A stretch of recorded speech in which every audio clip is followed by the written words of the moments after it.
এই যে দেখুন দাদা ভাই দিদি ভাই, আমরা এখন সিমলা মানালিতে আছি। মানালির সামনে কিরকম ভাবে বৃষ্টি পড়ছে, বরফের বৃষ্টি। আর এই যে দেখুন গাড়িগুলো কিরকম ভাবে বরফের মধ্যে দেখতে পাচ্ছেন। এটা একটা মারুতি SX4 দাঁড়িয়ে আছে, আর এটা হচ্ছে একটা মারুতি 800। গাছগুলো দেখুন, গাছগুলোর ডালগুলো সব কালো কালো, কিন্তু ওটার মধ্যে বরফ সাদা সাদা হয়ে পড়ে আছে। এই যে দেখুন সামনে দেখুন গাড়িগুলো, প্রত্যেকটার বাড়ির এই যে দেখুন বাড়ির টিনের চালগুলো সব টিনের চাল, কিন্তু এগুলো সব সাদা সাদা দেখতে পাচ্ছেন আপনারা।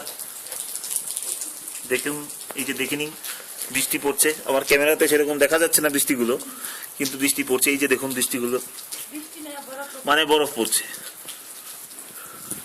তুষারপাত। গাছটা দেখুন, আমি ঠান্ডায় কাঁপছি, 0 ডিগ্রি সেন্টিগ্রেড এখানে আছে, দেখতে পাচ্ছেন আপনারা।